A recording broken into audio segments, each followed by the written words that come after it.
the hospital. And you're talking about someone who, most serial killers, have a higher IQ. And again, I don't really see IQ as a great determiner of your knowledge. It's crystalline intelligence, and it's information that you've already learned, not the potential for what you can learn. And so for me, and for many other educators, IQ is really just one small part of trying to determine a person's ability to learn.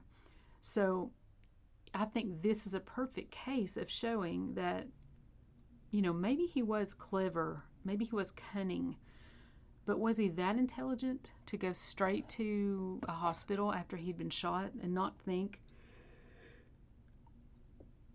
something, not think that they would know already to be looking for him? But thank goodness he didn't, right? While the courts often give juvenile defenders much more lenient sentences due to their age, the grisly nature, repetition, and speed of these crimes sparked enough community outrage to lead Robinson, linked to all 3 murders by DNA evidence, to receive 3 consecutive death sentences and more than 100 years in prison. I believe it was 137 years total. I could be wrong, but I think I've read that number. It's well over 100. Over the years, Harvey Robinson had filed taxpayer-funded appeals after appeals, namely following the 2012 U.S. Supreme Court decision that deemed death sentences for juveniles unconstitutional. And he has succeeded at overturning 2 of the death sentences, not just death sentences. He successfully appealed his life sentence for the Burgart case on the basis that he was a juvenile and that the penalty was too harsh. But then, even though he was initially sentenced to death, he agreed to a life sentence for the Schmoyer case, and is still currently appealing his death sentence in the Fortney case, according to defense attorney Gavin Holohan and Lehigh County Assistant District Attorney Jeff Bird. Bird considered arguing for a life sentence in the Burgart case, but decided to make the 35 to life offer given the uphill battle prosecutors have had in other cases overturning appeals for juveniles previously sentenced to life. And that's a pretty common compromise that happens. I mean, the idea is, he's got 2 other sentences. So just to finish up all of the legal work, they will agree to life, 35 to life in this case, just to get it off the docket, and for the families to be able to have some peace. Bird was quoted as saying, "It puts this case to rest finally. In exchange for this sentence, Robinson waives his right to further appeals in the case." So he took the 35 to life, but he's not allowed to appeal it anymore. So they don't have to worry about that argument of he was 17 and was too young to know what he was doing. Even if all 3 murder convictions were somehow overthrown, Robinson could remain in prison for more than 100 years for additional convictions, including the rapes of his victims. He got the 100 years, more than 100 years, for the rapes. That was his, penalty for the rapes. So that's one thing that frustrates me about the court systems. He already has life. He can appeal that if he wants to, but that's not a death penalty case, so his appeal would quickly be overturned in most cases. Maybe 2 appeals, you might get 2 appeals if you can find something that happened during the trial. But he was identified using his DNA on each of his victims, so there's not much of an argument that's going to change the mind of a jury. It's pretty cut and dried. So it's interesting that they said that he appealed these cases using tax money from the community, right? From the state. And that's what's frustrating to me. I would rather put that money towards a victims fund. And there are victims funds, I know that. But think about the millions, maybe billions of dollars spent on all of these appeals for someone who, without a doubt, committed the murders. And in this case, you can say, without a doubt, he committed these murders. So it's really frustrating, in my mind, to allow this person to continue living on. I do sometimes think, and I've said this before, and I know I'll say it again, I do sometimes think that life in prison is probably a worse punishment than death, but I've never been put in that situation. I think that a lot of people have found a purpose in prison that has improved their life. Doesn't mean they're getting out. It just means that they have really flourished in that environment, which is very difficult to do. And they're making differences. There's thousands of stories, I guess, of people who've gone to prison for really heinous things and have been successfully rehabilitated, but they're not released. Here's the thing. We consistently see with serial killers that they had some sort of a criminal activity prior to the murders. And if we had been able to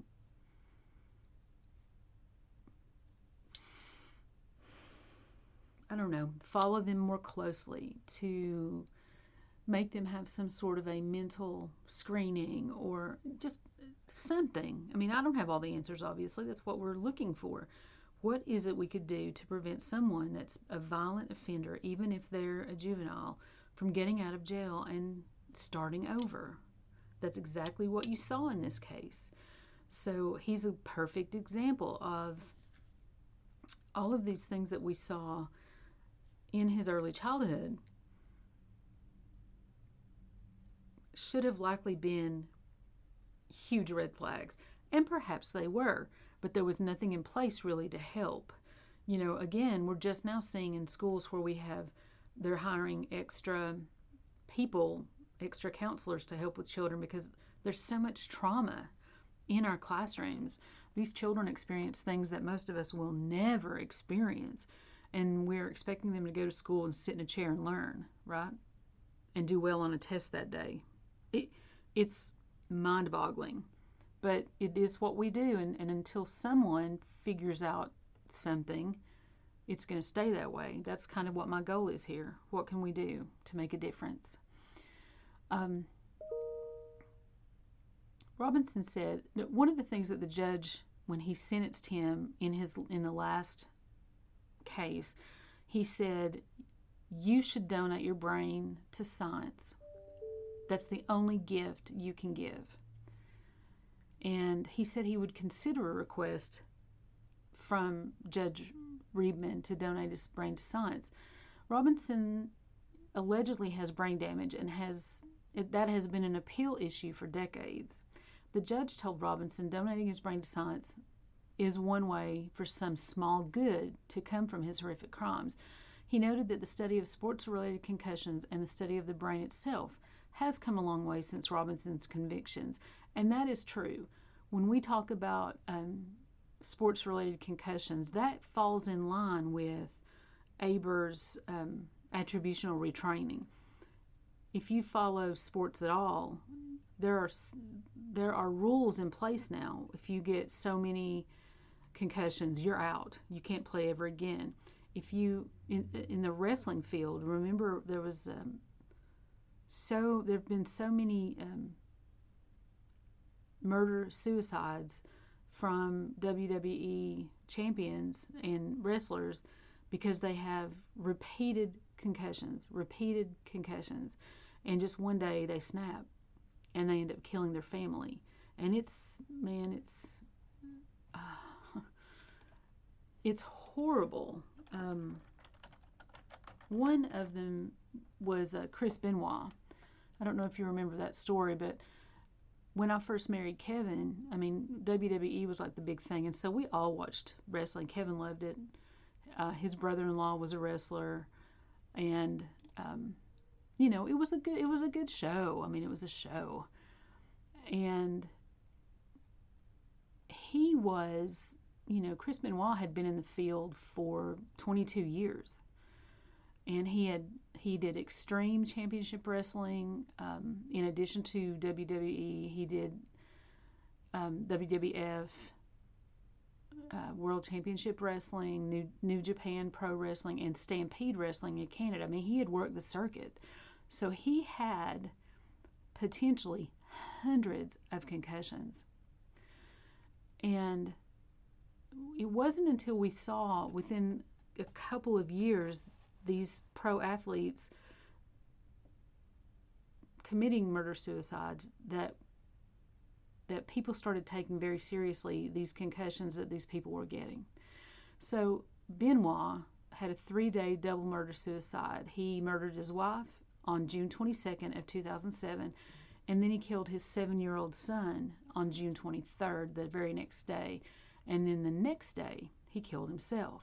Subsequent research undertaken by the Sports Legacy Institute, which is now called the Concussion Legacy Foundation, suggested that depression and chronic traumatic encephalopathy, which CTE is what that's known as, it's a condition of brain damage from numerous concussions that Benoit had sustained during his professional career, were both likely contributing factors of the crimes.